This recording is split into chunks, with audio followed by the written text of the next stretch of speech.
हाँ, तो बच्चों अब हम क्लास 11 चैप्टर 1 आपका जो फिजिकल वर्ल्ड है उसको स्टार्ट करने जा रहे हैं। देखो, फिजिकल वर्ल्ड में आपको जो इंट्रोडक्शन दिया हुआ है, ये अपने आप में एक इंट्रोडक्शन है। किसका इंट्रोडक्शन है? तो ये फिजिक्स का इंट्रोडक्शन है। और फिजिकल वर्ल्ड और फिजिक्स का रिलेशन क्या है, जैसे जैसे चैप्टर आगे बढ़ेगा वैसे वैसे हमको समझ में आएगा। तो ऐसा समझ लो कि आप 11th 12th में जो कुछ भी पढ़ने वाले हो, वो सभी जो कुछ भी पढ़ने वाले हो उसका एक तरह से ये चैप्टर इंट्रोडक्शन है। तो यहाँ पर हम शुरू करते हैं। देखो, हमारे आसपास जो भौतिक जगत है ना, उसको हम लोग फिजिकल वर्ल्ड बोलते हैं। और यहाँ पर हम सीखना शुरू करते हैं। सबसे पहली बात कि साइंस क्या है। तो बच्चों, एक लैटिन लैंग्वेज पहले बहुत चला करती थी। वो लैटिन एक वर्ड है, उसका नाम है साइंटिया। और साइंटिया का मतलब होता है नॉलेज। तो ये एक लैटिन वर्ड है साइंटिया, जिससे साइंस वर्ड बना है, साइंस जो शब्द है वो बना है। हम लोग हिंदी में साइंस को ज्ञान कहते हैं, विज्ञान कहते हैं। अब साइंस क्या है? केवल नॉलेज है। हाँ जी, नॉलेज तो है, लेकिन उसके साथ और कुछ भी सोचना विचारना आवश्यक है। देखिए, उदाहरण देता हूँ। एक बच्चा मेरे पास में आता है, बोलता है कि सर, हमारे घर के पीछे जो इमली का पेड़ है उस पर रात को 2 बजे भूत लटका हुआ था, या कोई चुड़ैल लटकी हुई थी। तो अब इस नॉलेज को, ये जो जानकारी मुझे बच्चे ने दी, इस नॉलेज को क्या मैं साइंस कह दूंगा? नहीं, बिल्कुल भी नहीं कहूँगा। मैं इसको साइंस क्यों नहीं कहूँगा? तो वो इसीलिए नहीं कहूँगा कि पहले मुझे ये तो समझ लूँ कि साइंस होता क्या है ठीक से। तो यहाँ पर जो कोई भी भूत चुड़ैल है, तो इससे आज तक कोई भी फिनोमिना सिद्ध नहीं हुआ। चलो, तो केवल कुछ भी जानकारी देने मात्र को साइंस बोल देंगे, विज्ञान बोल देंगे, ऐसा नहीं होता है। तो साइंस एग्जैक्टली है क्या? साइंस को हम समझेंगे कैसे? तो देखो, साइंस का मतलब है वो नॉलेज जो कि ऑर्गेनाइज्ड है, वो नॉलेज जो कि सिस्टमेटिक है,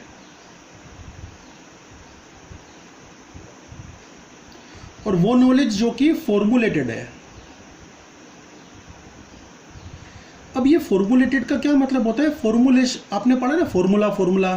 तो फॉर्मूले का मतलब होता है एक लक्षण का दूसरे लक्षण के साथ क्या संबंध है, एक कैरेक्टरिस्टिक का दूसरे किसी कैरेक्टरिस्टिक के साथ क्या संबंध है। मतलब एक फिजिकल क्वांटिटी का दूसरी फिजिकल क्वांटिटी के साथ जो रिलेशन है, वही फॉर्मूला कहलाता है।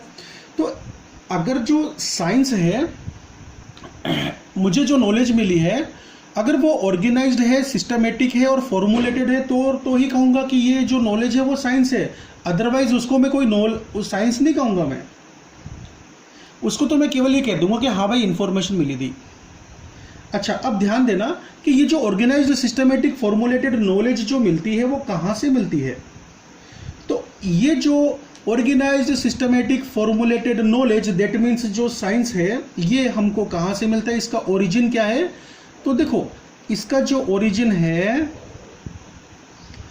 वो है ऑब्जर्वेशन हम करते हैं, एक्सपेरिमेंट हम करते हैं, वेरिफिकेशन हम करते हैं। ऑब्जर्वेशन, एक्सपेरिमेंट और वेरिफिकेशंस। तो ऑब्जर्वेशन, एक्सपेरिमेंट, वेरिफिकेशन से जो हमको फॉर्मुलेटेड, सिस्टमेटिक, ऑर्गेनाइज्ड नॉलेज मिलती है, उसको साइंस बोलते हैं। हमारी डेफिनेशन तैयार। अब इस डेफिनेशन को हमें लिख देना है आपकी टेक्निकल लैंग्वेज में, जो कि इंग्लिश मीडियम के बच्चे सुन रहे हैं तो आप अपनी टेक्निकल लैंग्वेज में लिख सकते हैं। अब मैं बोल के बताता हूँ। Science is an organised, systematic, formulated knowledge which is brought through, gained through experiments, observations and verifications. लो जी, हमारी डेफिनेशन तैयार। ओके, अब देखो, इसके बाद में हम सीखने जा रहे हैं कि साइंटिफिक मेथड क्या होते हैं।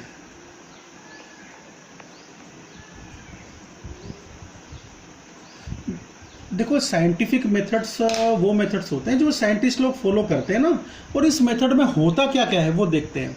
तो साइंटिफिक मेथड में सबसे पहले आता है ऑब्जर्वेशन।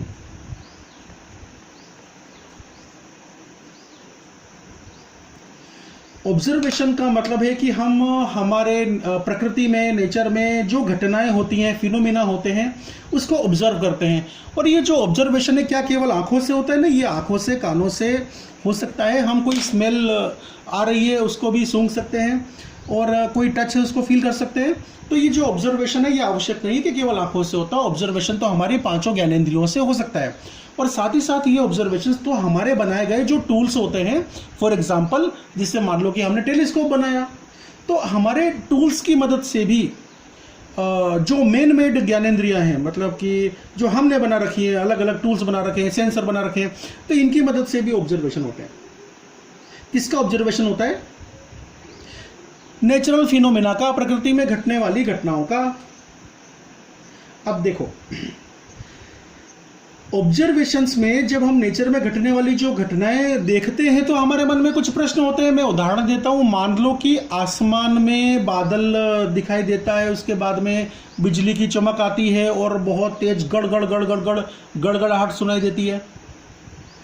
तो ये मन में सवाल आता है कि ये हुआ कैसे। अब आप फटाफट बोलोगे, सर वो जो चार्जेस होते हैं क्लाउड्स में, वो आपस में वो रब करते हैं, फ्रिक्शन होता है और इलेक्ट्रिसिटी डेवलप होती है, ऐसा होता है।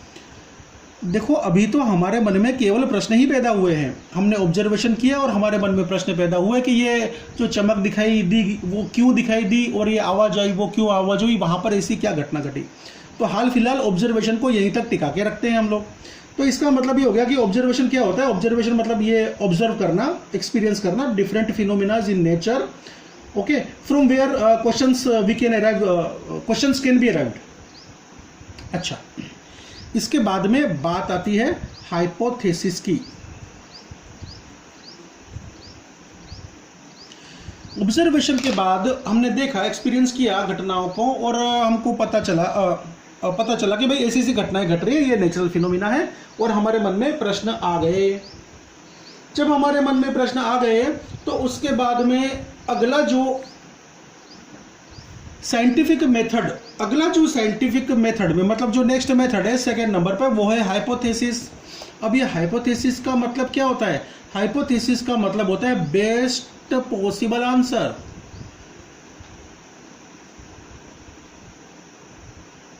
देखो, अगर मैं यहां से बेस्ट शब्द भी हटा दूं तो भी कोई दिक्कत नहीं है, केवल इतना ही लिख दूं पॉसिबल आंसर, संभव उत्तर। हाइपोथेसिस का मतलब होता है संभव उत्तर। अब इसका मैं उदाहरण देता हूं कि ये प्रश्न मन में आया कि ये चमक क्यों हुई, ये आवाज़ हुई क्यों। तो इसका उत्तर किसी ने दिया कि देखो, आसमान में कोई राक्षस लोग होंगे, कोई देवता होंगे, आपस में लड़ गए होंगे, या कोई आसमान में रहने वाले लोग होंगे और आपस में लड़ गए होंगे, और वो आपस में ज़ोर ज़ोर से वो स्टील की रोड ले लेके एक दूसरे को के ऊपर अटैक करने की कोशिश कर रहे होंगे। उनकी स्टील रोड्स आपस में टकरा रही होंगी, तो चमक पैदा हो रही होगी और आवाज़ आ रही होगी। ये वही आवाज़ है जो स्टील रोड के टकराने से वहाँ पर पैदा हुई है। और वो जो आसमान में लोग रहते हैं ना, वो बहुत बड़े बड़े ऊंचे ऊंचे साइज़ के होते हैं, उनके पास बड़ी बड़ी गदाएं हैं स्टील की, और वो आपस में टकरा देते हैं, तो साउंड भी पैदा हो जाता है और लाइट भी पैदा हो जाती है। तो बेटा, बात ये नहीं है कि ये उत्तर सही है कि गलत है, ये जो पॉसिबल आंसर है वो राइट है या रॉन्ग है, बात वो नहीं है। हाइपोथेसिस ये नहीं बोल रहा होता है, हाइपोथेसिस में ये इंपॉर्टेंट नहीं है कि पॉसिबल आंसर हमारा सही है या गलत है, बात केवल पॉसिबल आंसर मात्र की है, ठीक है। तो हाइपोथेसिस का मतलब क्या हो गया? केवल इतना मतलब है, पॉसिबल आंसर, संभावित उत्तर, बस इतना। अच्छा जी, अब ये पॉसिबल आंसर हमको मिल गया कि भाई ऊपर जो बड़े बड़े मानव लोग रहते होंगे और बड़ी बड़ी गदाएं आपस में टकरा देते होंगे, ये उत्तर मिल गया। इसी वजह से वहाँ पर चमक पैदा हो रही है, आवाज़ आ रही है, और ये ऑब्जर्वेशन में हमने एक्सपीरियंस किया कि चमक है और आवाज़ है, साउंड है ना बड़े बड़े। अब देखो, साइंटिफिक मेथड में तीसरा जो ये स्टेप है वो है एक्सपेरिमेंटेशन।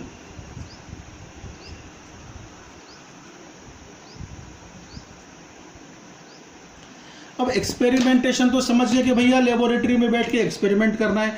अब बात ही आती है कि सर लेबोरेटरी मतलब क्या? तो लेबोरेटरी एक ऐसा वॉल्यूम होता है, एक ऐसा स्पेस होता है जहां पर आप कोई प्रैक्टिकल करते हो, जहां पर कोई घटना घटती है, जहां पर कोई फिनोमिना को आप घटवाते हो।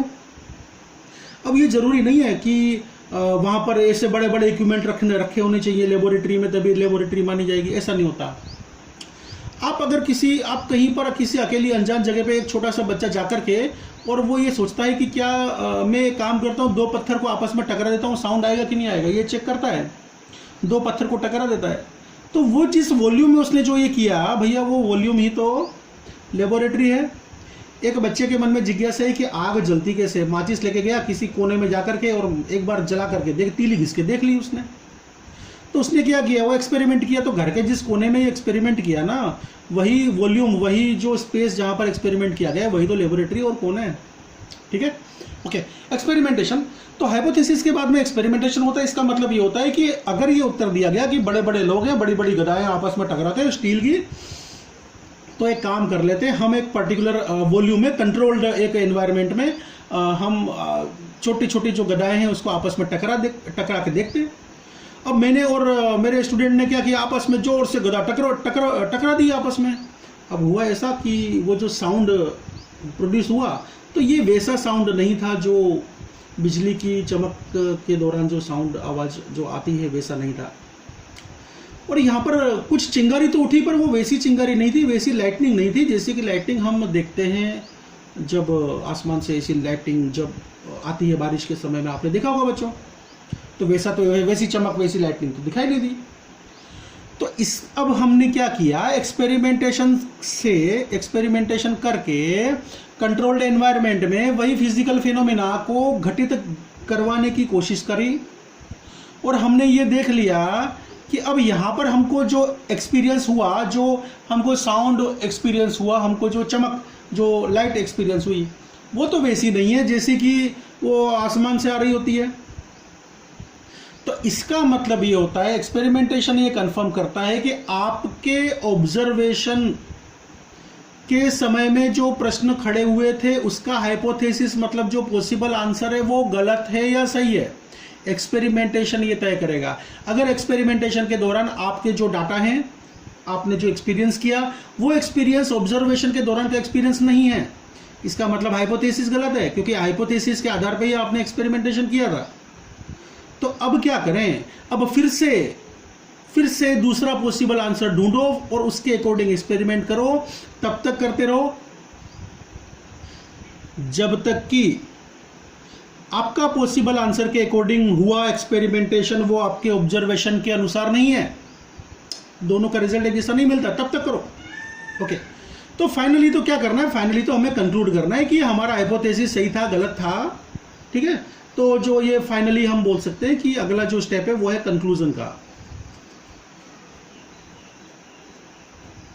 लो जी, चौथा स्टेप आ गया कंक्लूजन का। अब कंक्लूजन में हमको पता चलता है कि आंसर रॉन्ग है, मतलब गलत आ रहा है, इसका मतलब हाइपोथेसिस गलत है।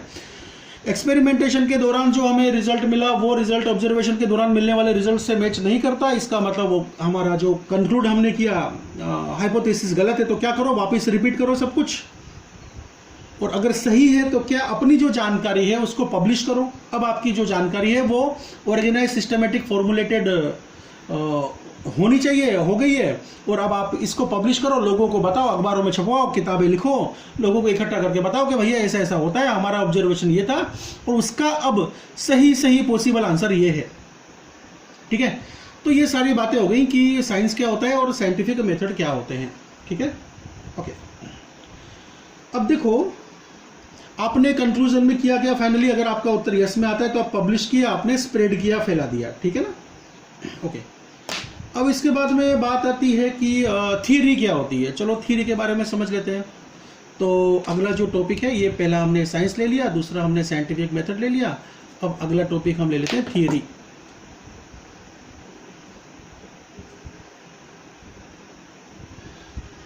ये थ्योरी क्या होती है, अभी तक तो आपने थ्योरी शब्द तो बहुत सुना है। देखो, थ्योरी का मतलब होता है नियम। उसके आपने थ्योरी में पढ़ा क्या है, जैसे कि आपने बोलेंगे कि ग्रेविटेशनल थ्योरी, हमने वो उसमें हमने ग्रेविटेशनल लॉ पढ़े हैं, है ना। तो थ्योरी में पढ़ते क्या है, थ्योरी में तो नियम पढ़ते हैं, लॉ पढ़ते हैं। ठीक है, ओके। अब बात ये आती है कि आप क्या करते हो, आप एक पर्टिकुलर थ्योरी के लिए बहुत सारे नियम बना देते हो, जैसे कि मान लो मोशन के लिए आप थ्योरी बनाते हो और आपने बहुत सारे रूल्स बना दिए। अगर आप मोशन के लिए थ्योरी बनाते हो, बहुत सारे रूल्स बना दिए, सपोज आप ग्रेविटेशनल अट्रैक्शन फोर्स से रिलेटेड कोई थ्योरी बनाते हो, आपने उसके बहुत सारे नियम बना दिए और पता ही चलता है कि नियम नंबर 4 नियम नंबर 2 उन दोनों का मतलब एक ही है, तो दो बार लिखने की क्या जरूरत है। मतलब ये कि प्रत्येक नियम जो है, हमारा जो प्रत्येक लॉ है, उसका जो अर्थ है वो एक दूसरे से भिन्न होना चाहिए, उसका अर्थ एक दूसरे से अलग होना चाहिए। ओके, तो अब थ्योरी किसको कहेंगे, चलो यहाँ पर अब इसको परिभाषित करते हैं, इसकी डेफिनेशन देते हैं। तो हम बोलेंगे कि जो ये थ्योरी होती है ना, वो कम से कम संख्या में नियम होते हैं, ऐसे नियम जो कि कम से कम संख्या में रखे गए हैं, जिससे कि हम किसी भी फिजिकल सिस्टम या फिजिकल फिनोमिना को समझा सकें, एक्सप्लेन कर सकें। ठीक है, ओके। तो यहां पर मैं कहूंगा कि जो थ्योरी है, theory is set of minimum number of laws by which behaviour of physical system is explained. इसको हम थ्योरी कहते हैं। तो थ्योरी में एक बात ये समझ लो कि हमको वो सभी नियमों के सेट बनाने हैं कि जिसमें हमको ध्यान ये रखना है कि जो प्रत्येक नियम है उसका अर्थ एक दूसरे से भिन्न हो। अगर एक ही अर्थ रखने वाले दो नियम बना दिए तो फिर उसको दो सेंटेंसेस अलग अलग तरीके से लिखने की क्या जरूरत है ना। दो सेंटेंसेस अलग अलग कलेक्ट करने की क्या जरूरत है जब उसका मीनिंग एक ही निकल रहा है।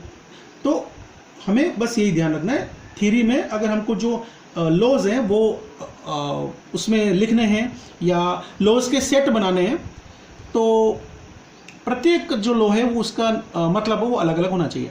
तो थ्योरी क्या होता है, थ्योरी जो होता है वो मिनिमम नंबर ऑफ, थ्योरी को हम सबसे पहले बोलेंगे, थ्योरी जो है वो set of law, set of laws. Theory का मतलब होता है सेट ऑफ लॉज, पर हमको ये भी बोलना पड़ेगा set of minimum number of laws. तो यहां पर हम बोलेंगे कि जो लॉज है ना वो मिनिमम नंबर के होने चाहिए, कम संख्या के, कम से कम नियम होने चाहिए जो पूरी बात कह दें। तो आपने वो कबीरदास जी के दोहे तो बड़े सुने होंगे। तो ये क्या होता है कि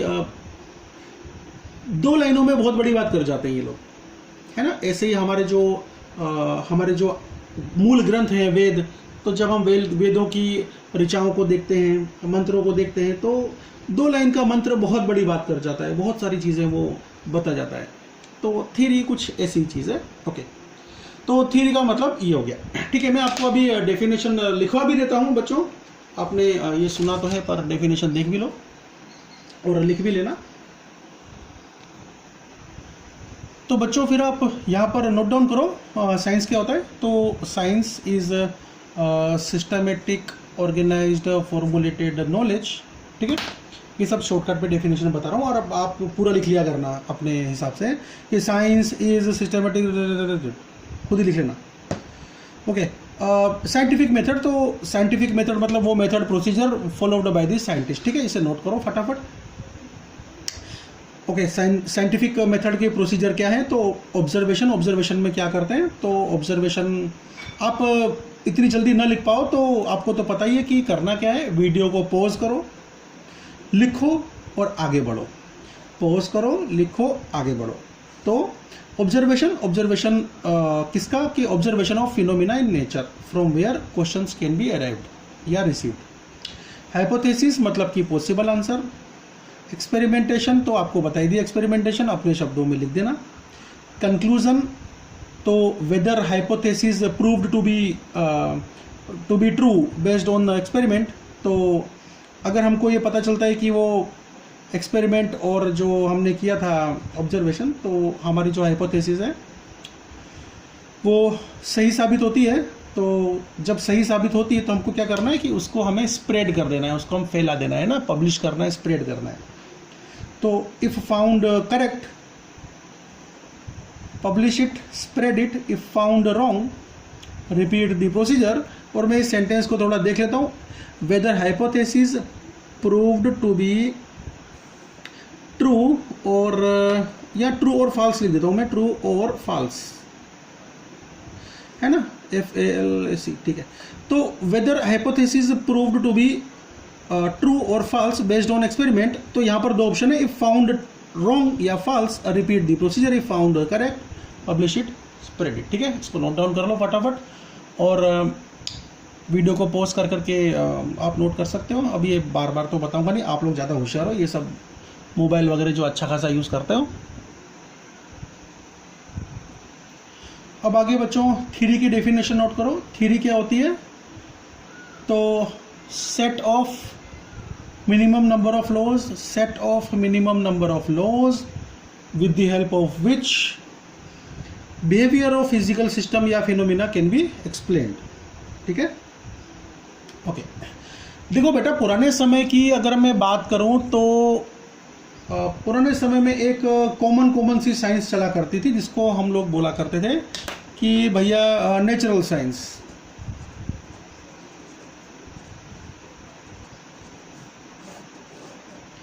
ठीक है, उसके बाद में विज्ञान का, साइंस का विस्तार होता चला गया, और फिर उसके बाद बायोलॉजिकल साइंस,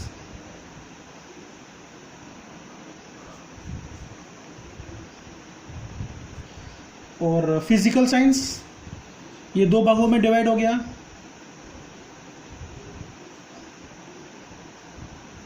जो लिविंग थिंग्स हैं उनके लिए ये वाली साइंस, जो नॉन लिविंग ऑब्जेक्ट्स हैं उनके लिए फिजिकल साइंस। और फिर और विज्ञान का, साइंस का विस्तार हुआ, आगे बढ़ी, और फिर से कैटेगरी बनी, और वो बनी फिजिक्स एंड केमिस्ट्री। ठीक है, तो अब इसमें कोई खास समझने के लिए नहीं है, लेकिन हाँ, आपको जो ये इन्फॉर्मेशन दी जाती है तो होता क्या है कि लोगों ने कॉपियाँ मार रखी हैं। मतलब कि जो वेस्टर्न लोगों ने लिख दिया ना कि पुराने ज़माने में हम कुछ नहीं जानते थे, हम ये बस इतना थोड़ा समझते थे, उसके बाद में ऐसा हुआ वैसा हुआ। अब ठीक है, कॉपी होते होते यहाँ तक आ गया तो आ गया, पर असली बात ये है कि आदिकाल से, है ना, आदिकाल से हमारा जो देश भारतवर्ष है ना, वहाँ पर जो विज्ञान है वो पहले से ही बहुत असाधारण रूप से विकसित था, और ऑलरेडी हमारे पास में कैटेगरीज थी, ये केमिस्ट्री वाली, फिजिक्स वाली, और ये बायोलॉजिकल साइंस वाली। अरे जो हमारा उपवेद है ना, आयुर्वेद, वो तो केवल किसके बारे में बता रहा है? वो तो ये इसके बारे में बता रहा है। और ये कब की बात है? ये कोई 5000 साल पहले की बात नहीं है, ये तो करोड़ों सालों पहले की बात है। तो हम तो इतने डेवलप थे, तो ठीक है, अभी जो आ गया सो अभी पढ़ लो। चलो आगे बढ़ते हैं, और बाकी आप जब बड़े हो गए तो खुद सोच विचार के देख लेना, खुद खोजबीन कर लेना कि क्या सही है क्या गलत है, वो आप पर निर्भर करता है। चलो आगे बढ़ते हैं बच्चों इस चैप्टर में। और इसके बाद में अब हम देखो यहाँ पर आते हैं कि ये फिजिक्स के बारे में जानते हैं कि भैया ये फिजिक्स क्या होता है। देखो, फिजिक्स को हिंदी, संस्कृत में और गुजराती में, कई सारी लैंग्वेजेस में भौतिकी, भौतिक विज्ञान, और गुजराती में भौतिक विज्ञान इस तरह से कहते हैं, भौतिकी शास्त्र इस तरह से भी कहते हैं। तो फिजिक्स जो हमारा भौतिक जगत है उसके बारे में जो स्टडी करता है, ओके, वो भौतिकी है, भौतिक शास्त्र है, फिजिक्स है। तो हम ये कहेंगे कि फिजिक्स तो साइंस की वो ब्रांच है जिसमें हम नेचर, प्रकृति और नेचुरल फिनोमिना के बारे में स्टडी करते हैं। और दूसरी फिजिक्स की विशेषता ये है कि ये एग्जैक्ट साइंस है। एग्जैक्ट साइंस का मतलब ये होता है कि ये साइंस ऑफ मेजरमेंट है। देखो, फिजिक्स के लिए ये चीज़ ध्यान रखना कि फिजिक्स में हम वही चीज़ पढ़ने वाले हैं जिसको हम मेज़र कर सकें। जो मेज़र नहीं कर सकते वो पढ़ते ही नहीं हम लोग फिजिक्स में। इसके बारे में मैं आपको स्पेशल वीडियोस डालूंगा, और मैं आपको उस वीडियो में ये समझाऊंगा कि जब आप फिजिक्स को पढ़ना शुरू करें, अब ऐसा समझ लो आप 11th में आ गए तो अभी इस फिजिक्स पढ़ना शुरू किया है। अभी तक तो ठीक है, बस वो कुछ जानकारी टाइप की चल रही थी, अभी तक आप 9th में थे। तो मैं स्पेशल वीडियो डालूंगा कि आपका फिजिक्स के लिए नज़रिया, आपका दृष्टिकोण क्या होना चाहिए, और एक बार वो दृष्टिकोण से आप देखना, आपको मज़ा आ जाएगा। चलो वो वीडियो मैं अलग से डालूंगा, और हाल फिलहाल इसमें आगे बढ़ते हैं। तो फिजिक्स क्या होता है? तो फिजिक्स तो साइंस की एक ब्रांच है जिसमें हम स्टडी करते हैं। किसके बारे में स्टडी करते हैं? प्रकृति, नेचुरल फिनोमिना और नेचर के बारे में स्टडी करते हैं। और ख़ास बात यह है कि ये एग्जैक्ट साइंस है। और एग्जैक्ट साइंस क्यों है? क्योंकि ये साइंस ऑफ मेजरमेंट है। अभी आप फिजिक्स में आगे बढ़ोगे ना, आपको हर चीज़ मापनी पड़ेगी। मान लो कि हमारे पास में कोई मैग्नेटिक फील्ड है और उसके अंदर हम एक मैग्नेटिक नीडल को प्लेस करते हैं और मैग्नेटिक नीडल को थोड़ा सा एक्सटर्नली थोड़ा डिफ्लेक्ट करते हैं और छोड़ देते हैं। उसके बाद में वो मैग्नेटिक नीडल एक तरह से ऐसा समझ लो सिंपल हार्मोनिक मोशन करने लग जाएगी, ऑसिलेट करने लग जाएगी, वाइब्रेट करने लग जाएगी। जब वो वाइब्रेट करेगी तो उसका टाइम पीरियड क्या है, उसके ऊपर जो टॉर्क लग रहा है वो टॉर्क क्या है, वो टॉर्क जो कि उस नीडल को अपनी ओरिजिनल कंडीशन में, ओरिजिनल प्लेसमेंट पर लाने की कोशिश कर रहा है। तो सवाल ये पैदा होता है कि अरे ठीक है ना, वो वाइब्रेट कर रही है, कर लेने दो, आप इसमें क्यों नापने के चक्कर में पड़ रहे हो कि कितना मैग्नेटिक फील्ड था, कितना टॉर्क लगाया, कितना क्या हो रहा है, टाइम पीरियड क्या है वाइब्रेशन का, फ्रीक्वेंसी क्या है वाइब्रेशन की। तो देखो यहाँ पर अगर आप फिजिक्स में घुसोगे तो हर चीज़ आपको नापनी पड़ेगी, मेजरमेंट तो करना ही पड़ेगा। क्यों? क्योंकि सीधी सी बात है, जो फिजिक्स है ना वो मेजरमेंट का ही, नापने का ही विज्ञान है। ठीक है, तो चलो फिर फिजिक्स की हम डेफिनेशन लिख लेते हैं। तो पेन उठाओ, और हाँ, जब भी आप बेटा बच्चों सामने जब बैठो ना तो आप नोटबुक लेके बैठना, पेन लेके बैठना, ठीक है। तो बच्चों यहाँ पर हम लोग फिजिक्स की डेफिनेशन लिख लेते हैं। तो आप लिखिए, physics is a branch of science where there is study of nature and natural phenomena. आप इसे देखिए। उसके बाद में मैंने लिखा है कि फिजिक्स इज एग्जैक्ट साइंस।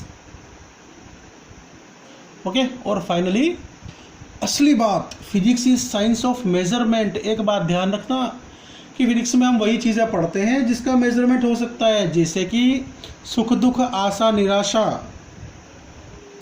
आपकी माता का आपके लिए वात्सल्य, आपके पिता का आपके ऊपर रहा आशीर्वाद। इन चीज़ों को मेजर नहीं कर सकते, इसीलिए मित्रता, शत्रुता,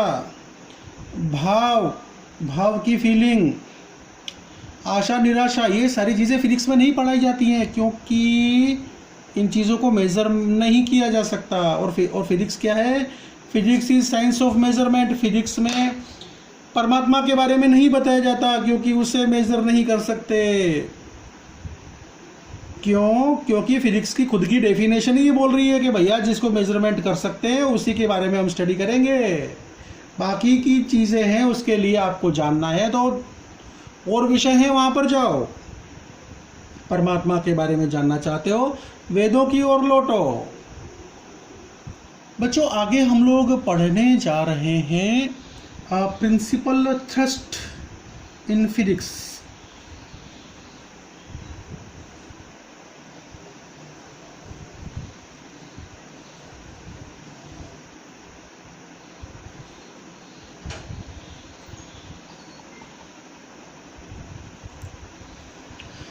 ये थ्रस्ट क्या होता है? अभी हाल फिलहाल आप जब तक फिजिक्स में आगे नहीं बढ़ते हो, आगे के चैप्टर्स में, तब तक ये समझ लो कि फिजिक्स एक तरह का धक्का है। फिजिक्स हमें किस ओर झुकाने की कोशिश करता है, फिजिक्स हमें किस ओर पुश करता है, फिजिक्स हमें कहाँ की ओर धक्का लगाता है, ऐसा समझ लो इस टॉपिक का मतलब। Principal thrust in physics. देखो जो फिजिक्स है ना वो हमें दो बातों की तरफ धकेलता है, मतलब फिजिक्स हमको दो बातों के बारे में विशेष रूप से जागृत करता है। फिजिक्स हमसे ये कहता है कि आप इन दो बातों को सदैव मानते हुए पढ़िए, पढ़ाइए, सीखिए, सिखाइए। तो किन दोनों बातों को सदैव मानते हुए पढ़ना पढ़ाना है, सीखना सिखाना है? तो पहली बात है यूनिफिकेशन, और दूसरी बात है रिडक्शन। ओके, तो जो फिजिक्स है उसके दो थ्रस्ट होते हैं, धक्के होते हैं, और जो पहला धक्का है वो यूनिफिकेशन है, दूसरा जो धक्का है वो रिडक्शन है। ठीक है, अब हम ये समझते हैं कि ये दोनों धक्के हैं क्या, और ये फिजिक्स अगर इन बातों पर जोर दे रहा है तो क्या इसमें किसी की भलाई है? हाँ है। अभी हमको पता चलेगा कि इसमें हमारी और सबकी भलाई है, इसमें हम सबका हित निहित है। तो तो बच्चों देखो, ये मैंने यूनिफिकेशन के बारे में लिखा हुआ है, efforts to make common law behind several phenomena. देखो मैं आपके सामने कई सारी चीज़ें लिखने के लिए मैं टालूंगा, और वो इसीलिए कि अगर मैं आपके सामने लिखने बैठूँ चलते वीडियो में तो वीडियो बहुत लंबा बन जाएगा। ओके, तो मैं उस पोर्शन को कट कर दिया करूँगा। और आप देखिए यहाँ पर यूनिफिकेशन, हम यूनिफिकेशन को समझते हैं। देखो बेटा, एक एग्जांपल लेता हूँ। मान लो कि मुझे आपसे सीखनी है कि भिंडी की सब्ज़ी कैसी बनाई जाए।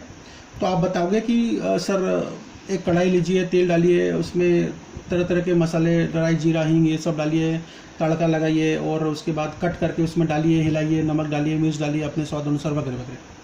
अगर मैं बोलता हूँ कि गवारफली की सब्ज़ी कैसे बनानी है, तो आप वो कहेंगे कि सर आप उसको पहले आप कढ़ाई लीजिए, तेल गरम कीजिए, तड़का लगाइए, फिर उसके बाद में गवारफली के टुकड़े करके काटिए, बीच बीच में हिलाते रहिए, नमक मिर्च अपने अनुसार डालिए, वगैरह वगैरह। अगर मैं ये कहूँ कि केले की सब्जी, कच्चे केले की सब्जी कैसे बनाई जाए, तो आप कहेंगे सर केले को छील लीजिए, कच्चा केला है उसके टुकड़े कर दीजिए, इस तरफ कढ़ाई चलाइए, वापस वही आप तेल लीजिए, तड़का लगाइए, उसको केले को टुकड़ों को डालिए, वगैरह वगैरह वगैरह। तो इससे अच्छा ये है कि आप मुझे बोलो कि सर आप इतनी सारी जो चीज़ें सब्जियों को सीखना चाहते हो बनाना, कैसे बनाई जाती हैं, तो एक काम करिए ना। देखो, चाहे वो कच्चे केले की सब्जी हो, चाहे वो गवारफली हो, चाहे वो भिंडी हो, चाहे वो टिंडे हो, आप एक काम कीजिए ना, आप एक कॉमन चीज़ सीख लीजिए कि आप उनके टुकड़े करो, और आप सीख लो कि तड़का कैसे लगाते हैं कढ़ाई में, छौंक कैसे मारते हैं, और आप उसको उसमें डाल के हिला करके, और हिलाते हुए, और नमक मिर्च डाल दो उसमें। ठीक है, तो एक ये कॉमन चीज़ सीख लो, तो आपको ये सारी चीज़ें अलग अलग सीखने की आवश्यकता नहीं होगी। ठीक है, ओके। अब दूसरा एग्जांपल देता हूँ कि अगर हमको ये फिनोमिना, ये घटना समझनी है कि अगर पेड़ से फल क्यों गिरता है, अगर कोई व्यक्ति स्लिप कर जाता है तो वो क्यों ज़मीन पर गिर पड़ता है, जो पृथ्वी है वो पृथ्वी सूर्य के चारों ओर क्यों चक्कर लगाती है, why earth is revolving around the sun. और एक और मन में प्रश्न आया कि पत्थर फेंको ऊपर तो वापस नीचे क्यों आ जाता है। तो सारी की सारी जो ये घटनाएं हैं ना, इन घटनाओं का तो एक ही आंसर है, इनके पीछे एक ही नियम है। और वो नियम क्या है, वो लॉ क्या है, तो वो लॉ है ग्रेविटेशनल अट्रैक्शन फोर्स का नियम। ठीक है, तो भैया इतनी सारी जो फिनोमिना है, अगर हम उसको अलग अलग स्टडी करने बैठेंगे तो हमारी तो पूरी ज़िंदगी निकल जाएगी, और जब हम सीखेंगे तब हम सिखाएंगे। अब पूरी ज़िंदगी तो सीखने में निकल गई, सिखाएंगे कब, और फिर वो समाज के हित में कब काम आएगा, उसका एप्लीकेशन कब करेंगे। तो इससे अच्छा ये है कि जो मैंने आपको घटनाएं बताई, चाहे वो अर्थ का रिवॉल्व करना है अराउंड द सन, चाहे वो पत्थर ऊपर फेंक करके नीचे आना, चाहे पेड़ों से आम का टपक जाना, तो ये सारी की सारी घटनाओं के पीछे जो लॉ काम कर रहा है ग्रेविटेशनल अट्रैक्शन फोर्स का, सबसे अच्छा ये है कि केवल और केवल ग्रेविटेशनल अट्रैक्शन फोर्स का नियम ही पढ़ लिया जाए, समझ लिया जाए। अगर आपको हमको ग्रेविटेशनल अट्रैक्शन फोर्स का जो नियम है, बात है, समझ में आ गई ना, तो हम ये सारी फिनोमिना, सारी घटनाएं बड़ी आसानी से समझ सकते हैं। ठीक है, अब हमारी जिंदगी नहीं खत्म होगी यार, केवल ग्रेविटेशनल अट्रैक्शन फोर्स के बारे में समझ लो, ठीक से जानकारी ले लो, क्या होता है, क्यों होता है, कैसे लगता है, कितना लगता है, कौन असर करता है, कौन से फैक्टर अफेक्ट करते हैं, कौन से फैक्टर अफेक्ट नहीं करते हैं, ये सब सीख लो। तो आप और हम सारी की सारी जो ये फिनोमिनाज हैं उनको ठीक से समझ सकते हैं, जिनके बारे में अभी हमने चर्चा करी। तो हम ये प्रयास करते हैं, हमारा ये एफर्ट होता है, हमारा ये प्रयास होता है, क्या प्रयास होता है कि हम कॉमन लॉ फाइंड आउट कर लें, कॉमन लॉ फाइंड आउट कर लें बिहाइंड सेवरल फिनोमिना। बहुत सारी घटनाओं के पीछे का कॉमन लॉ क्या है उसको समझ लो, यही प्रयास यूनिफिकेशन कहलाता है। तो देखो फिजिक्स ने क्या किया है, फिजिक्स ने ये थ्रस्ट धक्का लगा करके, कौन सा धक्का, यूनिफिकेशन का धक्का, यूनिफिकेशन पर जोर दे करके फिजिक्स ने ये हमसे कहता है कि भैया अपने बोझ को कम करो, बहुत सारी जानकारियां दिमाग में नहीं रखनी है, बोझ को कम करो, बहुत सारी जो घटनाएं उनके पीछे के कॉमन लॉ को समझ लो, वो हो गया आपका यूनिफिकेशन। ठीक है, ओके, चलो इसे नोट करो। Unification means efforts to make common law behind several phenomena. Okay, अब इसके बाद में हम पढ़ते हैं रिडक्शन। ये रिडक्शन क्या चीज़ है?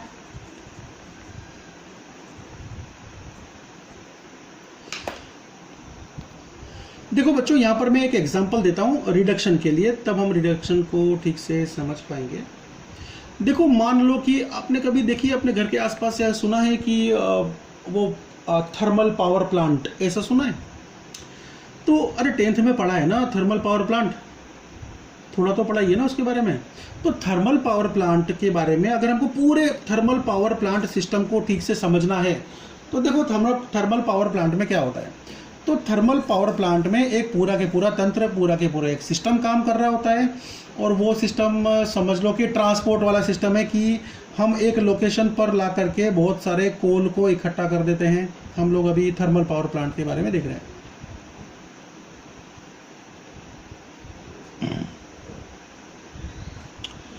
ठीक है, तो यहाँ पर ला करके बहुत सारे कोल को इकट्ठा किया, ट्रेनों में भर भर के लाया, ट्रकों में भर भर के लाया, यहाँ पर इकट्ठा कर दिया। अब यहाँ से कोल को जो ये फ्यूल है उसको निकाल के हम क्या करते हैं, एक भट्टी में लेके जाते हैं, और भट्टी में लेके गए और ये हमने हीट प्रोड्यूस कर दी भैया, आग लगा दी उसमें, हीट प्रोड्यूस कर दी। और हीट प्रोड्यूस करने के बाद हम क्या कर रहे हैं, तो हम एक बॉयलर ले लेते हैं। बॉयलर के अंदर तो पानी होता है, और ये पानी अब हीट को रिसीव करेगा, क्या बनेगा, स्टीम बनेगा, है ना, अच्छी खासी प्रेशर वाली स्टीम बन जाती है। तो चलो जी, ये स्टीम बन गई। अब इस स्टीम को कहाँ पे लेके जाते हैं, तो इस स्टीम को हम लोग लेके जाते हैं टरबाइन में। देखो यहाँ पर जो स्टीम टरबाइन जो होती है ना, एग्जैक्टली वो मैं स्टीम टरबाइन नहीं बना रहा हूँ यहाँ पर। मैं आपको केवल और केवल बस एक आपके मन में एक इमेज क्रिएट करने की कोशिश कर रहा हूँ कि क्या क्या घटनाएं होती हैं। तो एग्जैक्टली जो अभी मैं फिगर बनाने जा रहा हूँ वो कोई स्टीम टरबाइन का नहीं है। स्टीम टरबाइन की जो फिगर आपको समझनी है, इसके बारे में समझना तो आपको इंजीनियरिंग करनी पड़ेगी। मैकेनिकल इंजीनियरिंग में तो बहुत अच्छी तरह समझाते हैं, जो कि हमने पढ़ रखी है। बड़े होकर के हम छोटे बच्चे थे तो हम ऐसी फिगर देख लिया करते थे, और फिर कॉलेज में गए तो वहाँ पर हमको ठीक से जानकारी मिली। चलो, तो ये ऐसा समझ लो कि यहाँ पर हम लोग एक टरबाइन रखते हैं, और ये जो टरबाइन है इसके पास में एक शाफ्ट है। जब ये टरबाइन बहुत हाई काइनेटिक एनर्जी वाले जो वाटर पार्टिकल्स हैं उनको रिसीव करती है, तो ये जो स्टीम की काइनेटिक एनर्जी है वो किसको मिलती है, ये टरबाइन को मिलती है। और टरबाइन का जो शाफ्ट है वो रोटेट करने लग जाता है, और ये यहाँ पर जो स्टीम की काइनेटिक एनर्जी है वो टरबाइन की रोटेशनल एनर्जी में कन्वर्ट हो जाती है। चलो जी, अब ये जो टरबाइन की रोटेशनल एनर्जी है ना, इस रोटेशनल एनर्जी को हम ले लेते हैं। ओके, लेकर के क्या करते हैं, तो लेकर के हम लोग यहाँ पर एक जनरेटर या अल्टरनेटर रखते हैं, और इस अल्टरनेटर से इलेक्ट्रिसिटी प्रोड्यूस होती है, और ये इलेक्ट्रिसिटी प्रोड्यूस हो करके और ये हमारे घरों में आती है। तो इस तरह से हमको इलेक्ट्रिसिटी रिसीव होती है, अगर वो थर्मल पावर प्लांट में बनती है तो।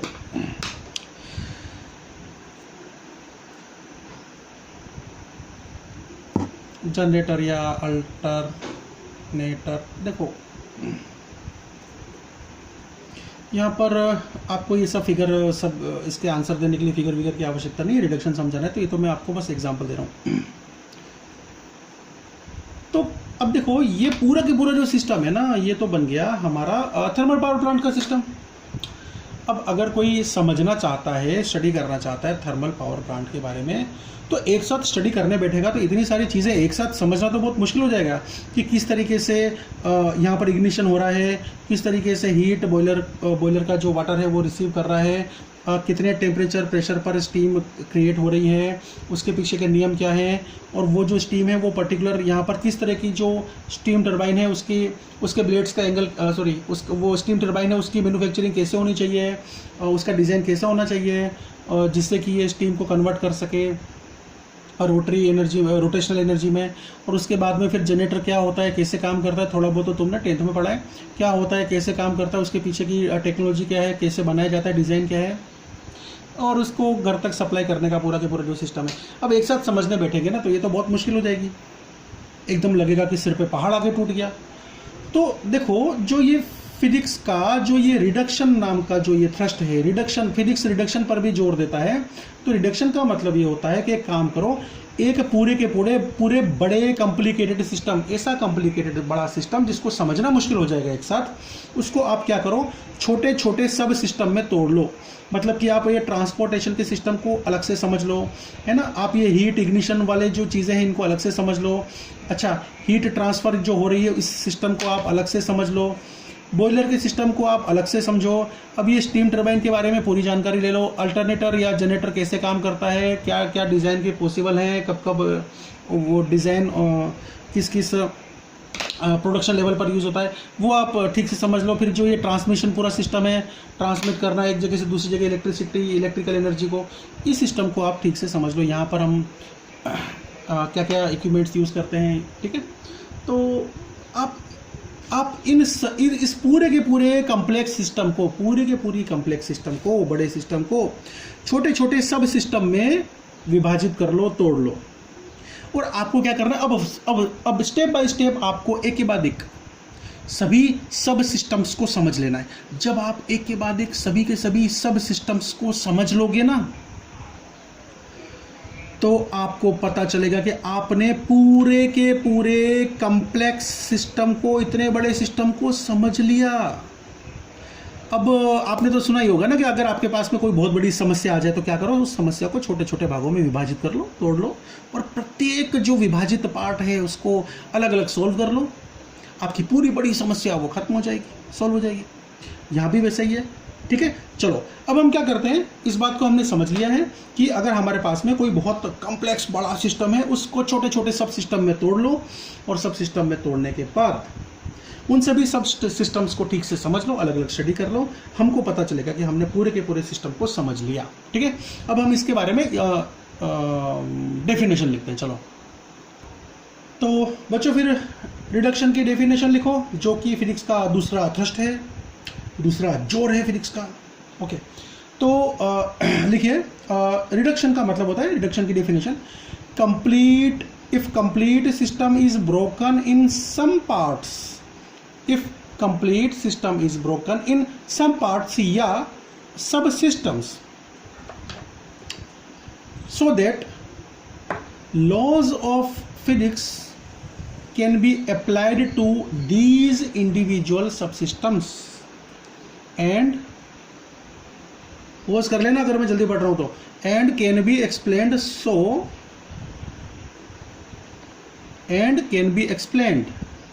so